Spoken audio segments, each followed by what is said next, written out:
What's going on, guys? Farzin Vasugian here with you for another episode of the Chief Zone podcast. Hope you're all having a great Monday. Trying to put the loss behind us as we move on here. Gonna react to some of the other reactions we've seen in Kansas City and outside of Kansas City, and discuss the Chiefs' 9-1 record at this point in the season, getting ready for the Carolina Panthers. Obviously, we're not going to break down the Chiefs-Panthers game. That will not be until Wednesday night's podcast. That is when we will do the game breakdown and preview. And I'll just say, I think a lot of people are expecting the Chiefs to bounce back. I did see the point spread for this one is at 11.5. That is the biggest point spread for Week 12. So a lot of people expecting the Chiefs to bounce back and expecting an angry Chiefs team to be out there. So we'll see how that goes moving on. But for right now, we'll talk about the Kansas City Chiefs coming off that loss against the Buffalo Bills and more of the reactions and maybe some thoughts out there about free agency, what the Chiefs could do. I know Andy Reid was asked about that in his Monday Zoom press conference, but a lot of things to go over here on this episode of the Chiefs Zone podcast. I appreciate all of you tuning in live on Facebook and YouTube, watching this, making this part of your Monday evening while Monday Night Football is going on. And by the way, I made a mistake on yesterday's podcast. I thought the Texans were on a bye week, and I just didn't see them on the schedule. That's because they were not playing until today. So I had to acknowledge that error. So my apologies there. This podcast is brought to you by SeatGeek. Obviously, we are midway through the football season for both NFL and college football. College basketball is underway. The NBA, NHL, all underway right now. And if you guys want to check out any of those sports, you guys can go get your tickets from SeatGeek. That is where I go for all of my sports ticketing needs. SeatGeek is where I go. They keep it honest, let you know if you're paying too much for certain tickets or if you're paying a good price for the tickets available on there. And if you guys are a new SeatGeek customer, you can use my promo code Farzin and save $20 off your first purchase from SeatGeek. So go to SeatGeek.com and at checkout, if you're a new customer, put in my promo code Farzin and you'll save $20 off your first order from SeatGeek. All right, let's get into this, shall we? Let me just start off with this. Look, no one likes losing.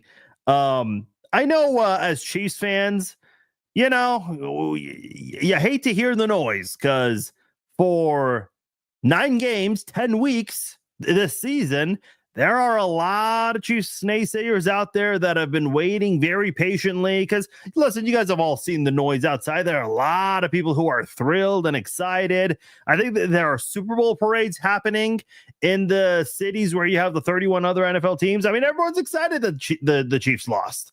That's a thing going on right now across the board. Look, I know a majority of you are either KU fans or you are big time KU haters because you're a fan of either K-State or Mizzou. Now, I understand there might be a small percentage of you that have no affiliation whatsoever, no rooting interest at all for any of those 3 teams I mentioned. Why do I mention KU? Because KU basketball, in my lifetime and even before my lifetime, KU basketball has been the most successful sports team in the Kansas City area. Now, I know Lawrence and Kansas City, I mean, not necessarily. Lawrence is kind of within the Kansas City area. You get a lot of the media markets in from Kansas City in Lawrence. But I still consider, Manhattan and Columbia, those universities. Kansas City has 3 big college teams, and it's those 3 right there: KU, K-State, Mizzou. So you have a lot of fans from those institutes. And KU, obviously, their basketball program, by far, a powerhouse program. So what happens when KU loses in basketball, especially on the road? You see a lot of fans storm the court. And there are a lot of KU fans who get sensitive about that kind of thing and don't like that at all. I always say, look, listen, I'm a KU fan and grad myself. That's a compliment right there. I see it the same way now with the Chiefs, where when you go out there and you see the Chiefs lose and people want to go out there and celebrate it, that's a compliment. People did the exact same thing with the Patriots. Eddie, you guys remember the 2014 Chiefs game between the Patriots on Monday Night Football? And because it was Monday night, a lot of people were watching, even though that was a blowout game a blowout win for the Chiefs. That is probably one of the very, very, very few blowouts a lot of people tuned into from start to finish, because people like to see the powerhouse lose like that. They want to see the Band-Aid slowly coming off of that powerhouse team. And that's what you saw with the Patriots on that Monday night. And people celebrate. People even in Boston, in the New England area, wrote off their own team. And what do you know? The Patriots went on to win the Super Bowl that year, and they did it 2 more times before Brady left New England. So here's my point. I'm seeing a lot of Chiefs fans just kind of, I'm already seeing people hit the panic button. It's one loss, people. Like, relax. Yeah, did it suck? Does it suck to lose to the Bills? Of course it does. Just like how it sucks for Buffalo to constantly beat the Chiefs in the regular season and then lose to them in the playoffs. So let's relax a bit. There are a lot of people out there who are bringing the theory that maybe Andy Reid was not putting much on film because he knows he's going to play this team again later in the season. I mean, I don't know. The Chiefs did some things in this game where they got a little creative. When you word it like that, it kind of sounds like he was throwing the game. I don't want to ever accuse anyone of that. By the way, let me just say something about that theory. Could there be some truth to it? Sure. But at the same time, it's just, look, I don't care if you're Andy Reid or if you're Matt Rule. The offensive playbook is very thick for every coach out there. Now, Andy Reid probably has a much thicker playbook because he's been doing this such a damn long time that he probably has much more plays in his arsenal, even from way back during his early Philly days. Maybe he has some that he's never used before that he still has in that playbook that he might want to pull out every now and then. So, look, unless you run a play on every single second of a football game, which is obviously impossible. It's impossible to go through your entire playbook and put everything on film. I mean, there are so many things in a playbook. It's impossible to showcase your entire offense in one game. I mean, I just want to put that out there. But can I maybe subscribe to that notion a little bit? Yeah, I guess. I'm not. Listen, I think a lot of people need to realize. Here's again, me personally, like, I'm not beat up over this loss. It's one loss. If there was one game before the season, I said that the Chiefs would lose. This was one of them, and I've been saying for a long time, if the Chiefs can be 11-1 at the worst going into December, I will feel really good about their chances of getting the number 1 seed. Really, really good. Obviously, 12-0 would have been nice going into December, but they're 9-1 right now. Started the season 9-0, of course. I think they were the only undefeated team for 3-4 weeks. I can't remember exactly when Minnesota dropped their first game of the season. But I think ultimately, you just got to recall that this is a Chiefs football team that has a lot going in their favor right now, and there's no reason to panic. One thing that is kind of upsetting to me right now,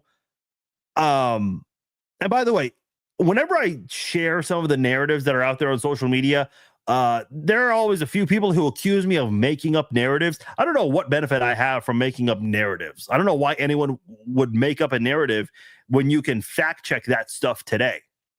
And every time I respond, I'm like, look, search these keywords on Twitter and you'll see these comment, not just by 1-2 people. There are several people saying this, and they're like, oh, you're right. So I don't make up narratives that are out there. I just react to what's out there. But the thing that's kind of bothering me from this Chiefs loss is the reactions from Chiefs fans about Brett Veach. Of all people, Brett Veach.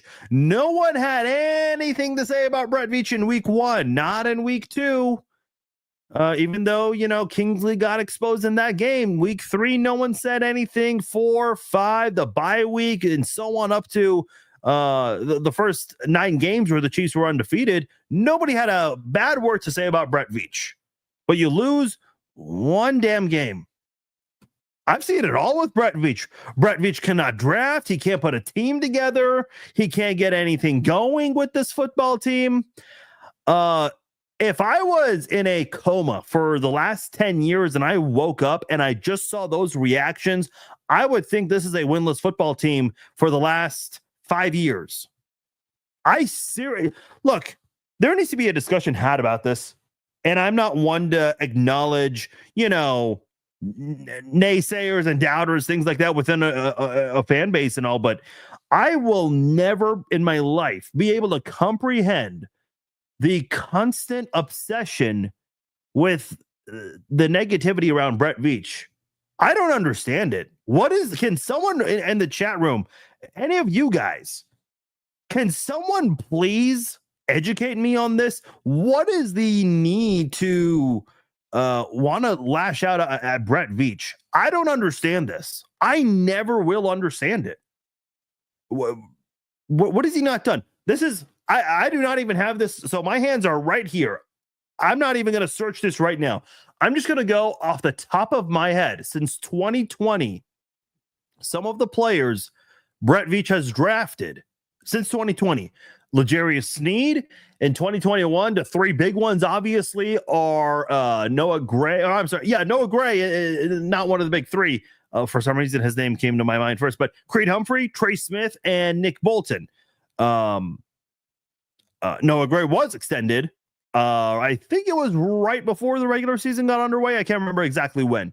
But you got three really good players who, if you do like a redo mock draft of 2021, you got three guys from that draft class who are first round picks in Humphrey, Smith, and Bolton. 2022, phenomenal draft, traded away Tyreek Hill and came away with guys like Trent McDuffie, George Karlaftis, Isaiah Pacheco, Jalen Watson. I think Brian Cook's been kind of an underrated and underappreciated safety for the Chiefs as well. I know I'm probably forgetting another name there. Last year, you go and get Rashee Rice. Who was the first round pick for the Chiefs last year? Oh, yeah, FAU. A guy that's contributed, hasn't done much that would show up on the stat sheet, but he's gotten involved with the defensive line this year. And then this year, I like Xavier Worthy, what we've seen from him so far. Obviously, not a lot of eye-glowing stats, but Worthy does tie with Marvin Harrison Jr. for most touchdowns scored by a rookie this year. So, again, those were all off the top of my head. I'm sure I forgot a name or two from that list since 2020. And I'm just looking at all of these responses here. What is the obsession with Brett Veach? And let me just say this. What is the obsession with having a meltdown for one game? I mean, come on. It's one loss. Mike said Leo Chenal. That's a great one. I forgot about Leo Chenal. Shame on me. Obviously the hero last week. What is the need for this? I'm seeing a lot of people in the chat say they're trolls, bandwagon fans. Some people just looking for social media likes. That's certainly part of it. I don't get it. I don't know. It's weird to me. It really is. It really is. Brett Veach, to me, is one of the best general managers in football. I would argue the best general manager in football. I know a lot of people would say Howie Roseman, and I think he's done a great job with his team in Philadelphia. But Philadelphia has not won a championship in essentially during this Patrick Mahomes dynasty, this Patrick Mahomes era. I think it was 2017 when the Patriots lost to the Eagles. Mahomes was with the Chiefs in 2017, but he was a backup that year. So I think, to me, I'm just looking at the entire Mahomes era, and no one's done it better than Brett Veach during this run. Nobody. I mean, the Chiefs are back-to-back Super Bowl champions, and the reactions out there just come off like people don't understand. Like, this team has not been undefeated during the 5-year dynasty. And by the way, let me just, I've gone through this before, but I think it's appropriate to go through this again right now.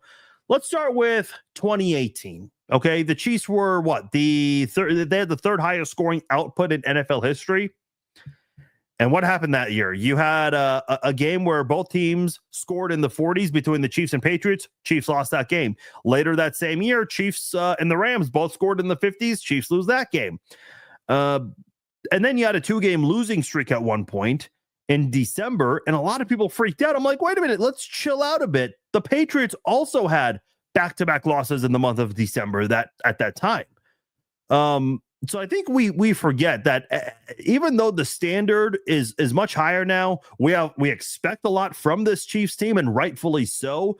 I think people just kind of lose their minds, and whenever there's one loss, this team people just go crazy for it. A year later, the year the Chiefs won the Super Bowl for the first time with this core unit, first time since the merger, you had some issues that year as well. The Mahomes injury, the game against Tennessee, that certainly was discouraging. And the Chiefs never lost a game after that. They went out there and they won. I can't remember exactly how many games in a row. I want to say it was 6 or 7 games. And listen, I was very critical about Andy Reid after that game as well. And what do you know? The Chiefs go out there and they win the Super Bowl. 2020, the Chiefs almost went undefeated that year. But they had trouble covering the spread in a lot of games, and that was something that was brought up a lot by a lot of people. I think that might have been the first year where we saw the Chiefs not cover the spread. 2021 was a disaster start for the Chiefs. They started 1-2, and that turned into a 3-4 start. And the Chiefs, Leo was going to block me on social media for forgetting about it. Yeah, he probably will, and rightfully so. 2021, the Chiefs started 3-4. They got thrashed by the Tennessee Titans in that game. And there were a lot of people who wrote off the Chiefs, saying they could not make it. I had my doubts about the Chiefs at that time as well. And what do you know? They made it to the AFC Championship game again. Unfortunately, that was the one where they blew a big lead against the Bengals. But what happened a year later? Well, first of all, that offseason, they trade Tyreek Hill. That was supposed to be a rebuilding year. They meet the same team in the AFC title game, and they avenge that loss, and then they go out there and overcome another 10-point deficit in a Super Bowl, beating the Philadelphia Eagles. Then what do you know? Last year, the drops. This was the year the Chiefs absolutely were not going to not only make the Super Bowl, they were not going to make the AFC Championship game for the first time in the Mahomes era. In fact, a lot of people said this would be a one-and-done team in the playoffs. And what do you know? The Chiefs proved everyone wrong again. A lot of people kept saying in the national media, there were some people out there that were doubting the Chiefs, but at the same time, those same people, a few of them at least, said, look, all they really got to do is flip the switch. And they did that. It was still far from perfect, but they found a way to do that. They found a way to get going when they needed to the most. By the way, I see a lot of you guys talking about positions and what the Chiefs need to go after. That is on the rundown for this podcast. So please bear with me. We will get into that because I do think we got to talk about some of those things out there that we need to see what the Chiefs can explore, what options they have. Because I'll get into that later. I don't want to get off topic. But anyway, last year, the Chiefs, that was the most vulnerable Chiefs team during the Mahomes era in Kansas City. And they won the Super Bowl. And they did it in dramatic fashion in overtime. Only 2 Super Bowls have ever gone to overtime. That was the first Super Bowl where both teams got possession in overtime. So I think I think, look, here's what I'm trying to say. Let's calm down a bit. Let's drop the temperature a bit here, because it's okay to be upset and sad about yesterday's loss, rightfully so. But can we just agree that, a 9-1 record is a good thing right now? I mean, sure, that if the Chiefs were to lose another game, that could really hurt Kansas City's chances of getting the number 1 seed, unless Buffalo starts losing a few games. But right now, you're 9-1, still atop the AFC. Now, you're going to have to earn the number 1 seed and the AFC West this year, because the Chargers, they're right behind Kansas City. You did not get any help from the Bengals. You did not get any help from the Ravens. The 2 teams of all teams to get help from, the Ravens and the Bengals. They dropped the ball, unfortunately. The Bengals definitely dropped the ball. And this Chiefs team, they're going to have to go out there and earn it. And one thing that Mahomes has talked about for a long time, You want to be in control of your own destiny. And right now, the Chiefs are still in control of their own destiny. It would have helped a lot more with the win yesterday, but it is far from the end of the world. So Sean says, why is this a question? It's wild to me. I agree with you, Sean. It is wild, but it's kind of needed to address because it just feels like there's a meltdown out there happening over one damn loss. And this is not the first time Chiefs fans have had a meltdown. We've seen this in the past. Let's relax a bit. The Chiefs were 7-3 this time last year. 7-3. They're 9-1 now. Are things perfect? No, far from it. And by the way, we've discussed this every single podcast, but I'll say it again. The Chiefs started off 9-0 with a plethora of injuries. Find me another organization that can go through 9 games undefeated without their top 2 wide receivers and top 2 running backs for a majority of the season and a couple other injuries here and there. You're not going to be able to find another team that can do that same thing. You just won't. Now, I did say things are not perfect, and a lot of people are calling for Brett Veach to do something. Let me just say this. Obviously, if you want to go out there and get a free agent, you got to have money to do so. Now, the good news is the Chiefs, who were tight with the salary cap right now, or earlier this year, they have found a way to free up some cap space. Now, something that I'm a little confused about, and I'm not going to pretend to be some salary cap expert because I'm just not. I don't know all of the intricacies and machinations with all of these things, but I'm looking at overthecap.com, which is a great website if you want to go through and look at salary information and whatnot with the Chiefs or any team for that matter. It says the Chiefs have $3.2 million in cap space. When you look at the NFLPA public salary cap report, the Chiefs have $6.3 million in cap room. That is more than that is a $3.1 million difference. That is a lot of money right there to be different there. So I'm not exactly sure why that's the case. I'll go with the NFLPA public salary cap report, which again is at $6.3 million. Now, what can you do with $6.3 million? Well, I'll say this right now, with less than half a season to go, these free agents, they're not in position to demand a lot of money to start off. So you can get a couple of these guys for a good deal or two.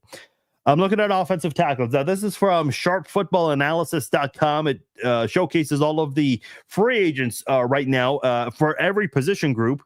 And I'm looking at the offensive tackle position group. Donovan Smith is the number 1 player listed on there. I'll be honest, I have zero interest in seeing the Chiefs reunite with Donovan Smith. I know the Chiefs won a Super Bowl with him, and I think he stepped up and played better in the postseason, but I'm not holding my breath that he can do it again this year, especially, being on the shelf for a long time. And by the way, all of these guys have been on the shelf for a while now. They're all, they're training. Maybe they're all doing something else work-wise right now, but they're all still waiting. Their agents waiting patiently for these guys to get a call, to get a workout, an interview, and hopefully a contract. David Bakhtiari, I do remember him being available near the end of the offseason, and I actually was excited to see that. I've always liked David Bakhtiari. I thought he's had a really good career. I liked him coming out of college. Was it Colorado or Colorado State? I think it was Colorado. So I've always been a big fan of David Bakhtiari. But he is still available right now. I know he's dealt with some injuries. DJ Humphries, I know, has dealt with some injuries as well. Charles Leno, Billy Turner, Dwayne Brown, Riley Reif, Matt Nelson, and Julian Davenport are some of the other offensive tackles available in free agency right now. Let's go over to the defensive side of the football, and specifically the cornerback position, because I know there are a lot of people that want to see Nazeeh Johnson take a step back in the depth chart. And look, Nazeeh Johnson's a backup. He's filling in for Jalen Watson. But when you want a three-peat, you got to go out there and get the best to be available for you. And I'm looking at the quarterback position. Xavier Howard is available. I've always been a huge fan of Xavier Howard. Really big fan of his. In fact, I think I remember him signing with the Miami Dolphins, and I was kind of bummed out about it because I was really hoping Kansas City would have gotten him. I think he's been the NFL leader in interceptions twice in his NFL career. And he's not this is not a guy who is necessarily young, but not old either. He's 31 years old. Now he did, by the way, it's worth noting, he did go visit the Cincinnati Bengals for a workout. The word on the street is he felt like he was being lowballed by the Bengals. I don't know. It's a little interesting for someone who's a free agent in November all year long, essentially, to feel like they're being lowballed. I don't know if you're in position to demand a lot of money. Let's get Ramsey. Isn't he with the Dolphins? I don't think you can really make a move for him right now because the trade deadline's passed. Now, there is one big glaring negative with Xavier Howard.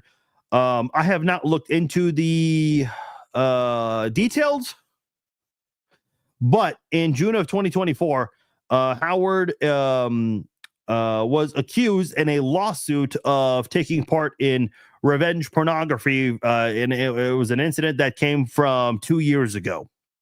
So that is the one negative you've got surrounding Xavier Howard right now. You guys decide if that's worth the headache or not. Other guys to consider, I was always a huge fan of J.C. Jackson during his time with the Patriots. And I remember when the Chargers got him, I was bummed out about that as well. He had a very short-lived stint with the Chargers. He went back to New England, but not for a very long time. He's a free agent right now, but he's a little bit younger than Xavier Howard. He is 29 years old. He actually turned 29 yesterday. So happy belated birthday to J.C. Jackson. A contract offer from the Chiefs would be a nice birthday gift. I'm just going to put that out there. So I would love to see a guy like J.C. Jackson. Another available cornerback in free agency is Patrick Peterson, drafted by the Arizona Cardinals, 5th overall, went to the Vikings for a couple of years and then the Steelers last year. The one big negative with Patrick Peterson is he is 34 years old. Is he going to be able to keep up with some of these speedsters that are out there in the NFL today? I don't know. That is the one big question with him. So I'm not really sure. Makshan, I hope I said your name right. He says Marcus Peters is out there and probably still got a little left in the tank. Yeah, Marcus Peters, he was a 2015 draft pick. He can't be too old here. He is 31 years old. But it just felt like ever since he left Kansas City, he has not been the same. He had some good moments with the Rams, but it didn't really last too long. By the way, Marcus Peters is not mentioned on the list of players here, so I don't know if he quietly retired or what the situation is with Marcus Peters. Listen, I know a lot of people have their opinions about Peters. I know he got suspended for a game because of conflict he created behind closed doors with Bob Sutton as his defensive coordinator. If I'm being honest, if I was a defensive player on that team, I probably would have created conflict with Bob Sutton as well. But that kind of thing does not sit well with a lot of coaches and owners and GMs. His last stint was with the Raiders. In fact, I think his last game ever was against the Chiefs, and I think he just kind of quit on the Raiders and didn't play in the second half of that game. So they, I don't know. I think he was let go right after that as well. Would I take Marcus Peters over Nazeeh Johnson? Yeah, I would. I would right now. And by the way, I brought this up yesterday. To me, Nazeeh Johnson, I know Spags has had a lot of good things to say about Nazeeh Johnson in the past, but we're just not seeing that come to fruition. We're just not. Jake says Marcus Peters doesn't fit Spags' system, which is why he left. He was traded way before Spags came. Because what year was he traded? He was traded right before the 2018 season started.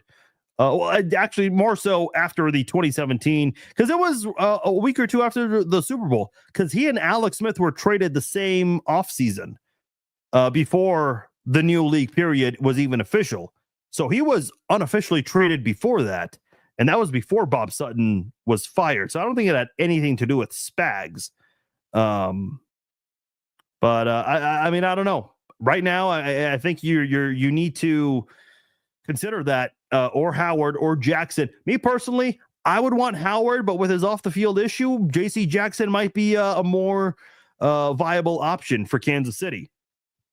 Safeties, I don't know if the Chiefs are going to be looking too much at the safety position, but if you want to look at that, you have Micah Hyde, Jaron Curse, Adrian Phillips, Ken O'Neill, Rudy Ford, Ryan Neal, and a few others. I'm not going to read the entire list here, but those are the safeties available in free agency. I will say I'm kind of wondering if the Chiefs would look at another defensive line, because I know Andy Reid was asked about this today with the defensive line not getting as many sacks this year compared to last year. I see Hassan Ridgeway, Brian Mon, Al Woods, Lawrence Guy as a name I recognize on the list, but they don't have a lot of recognizable names at the defensive line position right now. So if you're the Chiefs, you gotta go with what you have. Here's the thing: sacks are great. They're very important to get. If you're not getting sacks, but you can find a way to get pressure, that's the next best thing your defensive line can do. And the Chiefs have been getting a lot of pressure. I've seen a couple comments. People are saying, why is Chris Jones not playing this year? That is not a fair question to ask. Chris Jones has absolutely been playing, and he's been playing great this year. In fact, Chris Jones leads all defensive tackles and pressures forced on quarterbacks this season. So I'm not so sure, where the criticism for Chris Jones comes from. I think Karlaftis is having a very quiet season compared to how he's played the past 2 years for the Chiefs. I think Mike Dan has taken a step back. Turk Wharton, I thought was playing great for the first half of the season. He's gotten a little quiet lately as well. Mike Pennell, we haven't seen too much of it. The Chiefs' run defense is still great. They absolutely shut down James Cook, just like how they have with a lot of other guys. Now, James Cook did excel in the red zone, which is where he's excelled all year long. But in terms of his yard per carry average, it was severely low, like it has been for a lot of running backs against Chiefs. In fact, I think Jim Nantz and Tony Romo mentioned they have not allowed a running back to go for more than 60 or 70 yards on the Chiefs. And the Chiefs have gone up against James Cook, J.K. Dobbins, Alvin Kamara, Derrick Henry. Like, the Chiefs have gone up against some of the who's who list of running backs this season in the NFL. So I'm not, I'm not, I think it's unfair to criticize Chris Jones right now. I really do. Are his sack numbers there like the ones he wanted to have this year? No, they're not. But I still think Chris Jones, let me put it to you like this. I would not want Chris Jones off of this football team. I just don't. I don't. Not at all. That does not interest me at all. Those are your free agents. Jake says the sooner people realize the savior isn't sitting on free agency. I agree with that. Listen, there's a reason why they're still free agents. There's a reason why they're still available. Here's the one thing I will say, because in 2019, what did the Chiefs do? They went out there and got a few key free agents that helped them make a push for the Super Bowl. They went out there and got Steven Wisniewski. Remember him, the offensive guard who played great for Kansas City? They went out there and got Terrell Suggs. He did some good things against the run for Kansas City. There was another player who the Chiefs got. Mike Pennell was the other guy. Mike Pennell, who was a really good run stuffer. And then the following year in 2020, the Chiefs, they actually went out there and got Steven Wisniewski back after he was let go by the Steelers. They got Le'Veon Bell. Didn't necessarily provide the spark that you wanted him to provide. There was another player in 2020 the Chiefs got. I can't recall his name. If I look at he was the defensive end who wore number 24, which is a weird number. And maybe it was not 2020. Maybe it was a different year. But he actually really helped the Chiefs out a lot, doing things that didn't show up on the stat sheet. Maybe I'm just not remembering that name correctly. Who was number 24, man? It's a notable name, but I just can't recall off the top of my head. I don't know if you guys can recall who I'm referring to. Maybe it was 2021, a year later. Let me look at the depth chart from Melvin Ingram. That was 2021. Never mind. I thought that was 2020 for some reason. No, not Suggs. Efrain did mention a really good point here. Charles Omenihu is coming back really soon. Yes, he is. At least within the next 3 weeks, Omenihu should be back. Actually, 2 weeks because of the 21-day window. Last week was the start of it. This Wednesday will officially be the beginning of week 2. So, Carlos Dunlap, that was an offseason acquisition, though. Afrain, that was an offseason acquisition, and he did help the Chiefs for Super Bowl 57. So that was pretty good. Yeah, Frank Clark a couple of years ago. That was actually, wasn't that a trade? That was a trade, yeah, with Seattle. But anyway, we've seen the Chiefs make some mid-season free agent signings before. Now, the difference between 2019 and 2020, when the Chiefs made mid-season acquisitions to go make a push for a Super Bowl appearance, winning the first one, is that this year they've been far more active in trades. They went out there and got DeAndre Hopkins. They got Joshua Uche, who we haven't seen too much of, at least not yet. And they were very active in the Marshawn Lattimore sweepstakes. So the Chiefs certainly are not just sitting on their hands waiting for things to happen by themselves. They've been proactive in trying to help improve this team. So could the Chiefs use a little bit more help through free agency? Sure. I would say right now, the big one for me would be David Bakhtiari. Like if I had a wish list, it'd be David Bakhtiari on offense and JC Jackson on defense. Those are the two guys on my mid-season short-term wish list to come to Kansas City. Because remember, in 2019 and 2020, those additions they made, Terrell Suggs, Mike Pennell, Steven Wisniewski, those guys really helped provide a nice little push for Kansas City to get to the Super Bowl and make a deep playoff run and win the Super Bowl in 2019. So I'm wondering if Brett Veach, with that money, and again, according to the NFLPA public salary cap report, $6.3 million in cap space right there. Go do something with it. Go get guys that maybe have never won a ring before and would love to work just half a season and go get themselves a Super Bowl ring. I'd love to see that. I'd love to see that move get made. Look, let me just reiterate for those of you who came in a little late. At the beginning of the podcast, we kind of started off talking about some of the reactions that are out there, both in and outside of Kansas City. The ones within Kansas City are just kind of interesting to me because we're seeing a lot of people hit the panic button over one loss. It's one loss, folks. And listen, maybe the Chiefs don't do anything with free agency. That's certainly possible as well. But there are improvements that do need to happen.